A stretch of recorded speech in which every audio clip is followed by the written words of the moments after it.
दत्तात्रेयाय नमः। ॐ ऐं ह्रीं श्रीं ಲಲಿತಾಂಬಿಕಾಯೈ ನಮಃ. ಎಲ್ಲ ಧರ್ಮಬಂಧಗಳಿಗೂ ಕೂಡ ಸದ್ಗುರು ದತ್ತಾತ್ರೇಯರ ವನದುರ್ಗಾ ಮಾತೆಯ ದಿವ್ಯ ಕೃಪಾಶೀರ್ವಾದವನ್ನು ಪ್ರಾರ್ಥನೆ ಮಾಡ್ತಾ ಈ ದಿನದ ದತ್ತಧಾರೆ ಕಾರ್ಯಕ್ರಮಕ್ಕೆ ಸ್ವಾಗತ ಮಾಡ್ತಾ ಇದ್ದೀನಿ.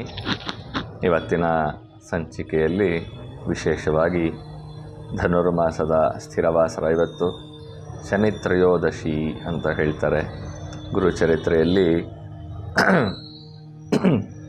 ಶ್ರೀಪಾದ ಶ್ರೀವಲ್ಲಭರು ಮೂಢಪುತ್ರನನ್ನು ಪರಿಪಾಲನೆ ಮಾಡೋದಕ್ಕಾಗಿ, ಮೂಢಪುತ್ರ ಆ ಮಗ ಯಾವುದೇ ಬುದ್ಧಿಯನ್ನು ಕಲಿದೆ, ಯಾವುದೇ ರೀತಿಯಾದ ಪಾಠವನ್ನು ಕಲಿದೆ ಮಂಕಾಗಿ ಕೂತಿರ್ತಾನೆ.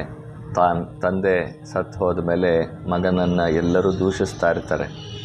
ಆ ಸಂದರ್ಭದಲ್ಲಿ ತಾಯಿ ಮಗ ಇಬ್ಬರು ಪ್ರಾಣ ಕಳ್ಕೊಳ್ಳೋದಕ್ಕೆ ಹೋದಾಗ ಶ್ರೀಪಾದ ಶ್ರೀವಲ್ಲಭರು ಈ ಶನಿ ತ್ರಯೋದಶಿ ಪೂಜೆಯನ್ನು ಮಾಡಮ್ಮ ಅಂತ ಹೇಳಿ ಆಜ್ಞೆಯನ್ನು ಮಾಡಿ, ಆ ಶನಿ ತ್ರಯೋದಶಿ ಪೂಜೆಯನ್ನು ಮಾಡಿದರ ಫಲವಾಗಿ ಆ ಮೂಢಪುತ್ರ ವಿದ್ಯೆ ಬರದೇ ಇರೋನು ಕೂಡ ವಿದ್ಯಾವಂತನಾದಂತಹ ಒಂದು ಮಹಿಮೆ ಗುರುಚರಿತ್ರೆಯಲ್ಲಿ ಬರುತ್ತೆ. ಅದು ಶನಿ ತ್ರಯೋದಶಿಯ ಮಹಿಮೆ. ಇವತ್ತಿನ ದಿನ ಏನು ಮಾಡಬೇಕಪ್ಪ ಅಂತಂದರೆ, ಸಂಧ್ಯಾಕಾಲದಲ್ಲಿ ಬಹಳ ವಿಶೇಷವಾಗಿ ಶಿವನ ಆಲಯ, ಶಿವನಿಗೆ ಪೂಜಾಭಿಷೇಕಾದಿಗಳು ನಡೀತಾ ಇರುತ್ತೆ. ಹಾಗೆ ನಮ್ಮ ದತ್ತಪೀಠದಲ್ಲಿ ಕೂಡ ದೀಪಾಲಂಕಾರ ಸೇವೆ ಅಂತ ಹೇಳಿ ದೀಪಜ್ವಲನ ಮಾಡುವಂತಹದ್ದು. ನಿಮ್ಮ ಕೈಲಾದಷ್ಟು ಶಕ್ತಿ ಇರೋವಷ್ಟು ದೀಪವನ್ನು ತಂದು ಬೆಳಗಿಸಿ ಪ್ರಾರ್ಥನೆಯನ್ನು ಮಾಡಿದ್ರೆ, ಯಾವ ಮಕ್ಕಳಿಗೆ ವಿದ್ಯಾಭ್ಯಾಸ ಇಲ್ಲ, ಯಾವ ಮಕ್ಕಳು ಸರಿಯಾಗಿ ಮಾತಾಡೋದಿಲ್ಲ, ಅಂತಹ ಮಕ್ಕಳಿಗೆ ವಿದ್ಯಾಭ್ಯಾಸ ಬರೋದಕ್ಕೆ ಶನಿ ತ್ರಯೋದಶಿ ಬಹಳ ವಿಶೇಷ. ಆದರೆ ಇವತ್ತು ನಮಗೆ ಬರೋಕ್ಕಾಗ್ತಾ ಇಲ್ಲ, ನಾವೇನು ಮಾಡೋದು ಅನ್ನೋರು, ನಿಮಗೆ ಯಾವತ್ತು ಅನುಕೂಲ ಆಗುತ್ತೋ ಅವತ್ತು ಬಂದು, ವಿಶೇಷವಾಗಿ ಶನಿವಾರಗಳಲ್ಲಿ ಇಲ್ಲಿ ಮಣ್ಣು ಹಣತೆ, ಕಬ್ಬಿಣದ ಬಾಂಡ್ಲೆಗಳನ್ನು ತರೋದಿಲ್ಲ, ಕಬ್ಬಿಣದ ಬಾಂಡ್ಲೆಯಲ್ಲಿ ದೀಪವನ್ನು ಹಚ್ಚಿಸೋದಿಲ್ಲ.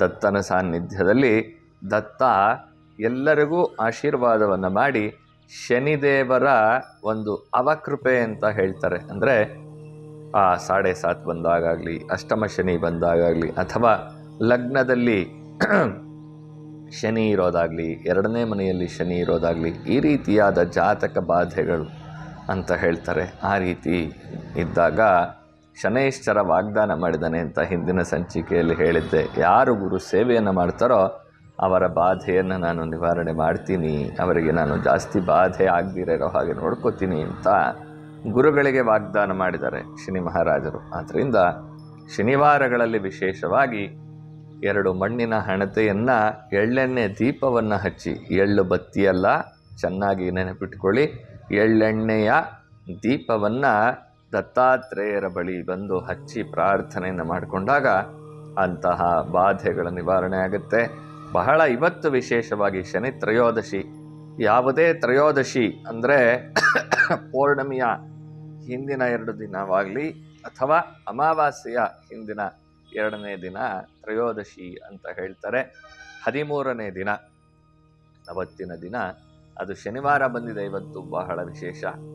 ಮುಂದೆ ಅಕಸ್ಮಾತ್ ಶನಿವಾರ ಬಂದಿಲ್ಲ, ಗುರುವಾರ ಬಂದಿದೆ, ಶುಕ್ರವಾರ ಬಂದಿದೆ ಅಂದರೂ ಕೂಡ ಅವತ್ತಿನ ದಿನ ದೀಪವನ್ನು ಬೆಳಗಿಸಿದರೆ ದತ್ತನ ಸಾನ್ನಿಧ್ಯದಲ್ಲಿ ಎಲ್ಲ ರೀತಿಯಾದ ಅವಿದ್ಯೆ ದೂರವಾಗುತ್ತೆ, ಅಜ್ಞಾನ ದೂರವಾಗುತ್ತೆ, ಅಂಧಕಾರ ದೂರವಾಗುತ್ತೆ ಅನ್ನೋದು ಗುರುಚರಿತ್ರೆಯಲ್ಲಿ ಹೇಳಿರುವಂಥದ್ದು.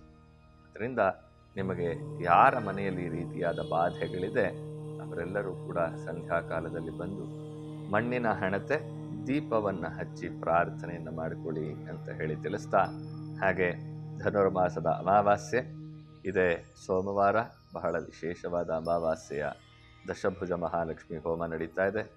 ಆ ಕಾರ್ಯಕ್ರಮದಲ್ಲಿ ಭಾಗವಹಿಸಿ ಪಿತೃ ಸಂಬಂಧವಾದ ದೋಷಗಳು, ಎಳ್ಳಮಾವಾಸ್ಯೆ ಅಂತ ಹೇಳಿ ಇದನ್ನು ಕರೀತಾರೆ. ಪಿತೃಬಾಧೆಗಳಿದ್ದರೆ, ಪಿತೃಬಾಧೆಗಳು ಅಂತ ಏನು ಅಂತ ನಾನು ಸಾಕಷ್ಟು ಸಲ ಹೇಳಿದ್ದೀನಿ. ಆ ರೀತಿಯಾದ ಬಾಧೆಗಳಿದ್ದರೆ ಅವರು ಬಂದು ಇಲ್ಲಿ ಹೋಮ ಕಾರ್ಯಕ್ರಮದಲ್ಲಿ ಭಾಗವಹಿಸೋದ್ರಿಂದ ಎಲ್ಲ ಸಂಕಷ್ಟಗಳು ಕೂಡ ನಿವಾರಣೆ ಆಗುತ್ತೆ ಅನ್ನೋದನ್ನು ತಿಳಿಸ್ತಾ ಇವತ್ತಿನ ಕಾರ್ಯಕ್ರಮಕ್ಕೆ ಮಂಗಳ ಹಾಡ್ತಾ ಇದ್ದೀವಿ. ಓಂ ಶಾಂತ ಶಾಂತ ಶಾಂತಿ. ಸದ್ಗುರು ದಿವ್ಯ ಚರಣಾರವಿಂದಾರ್ಪಣಮಸ್ತು.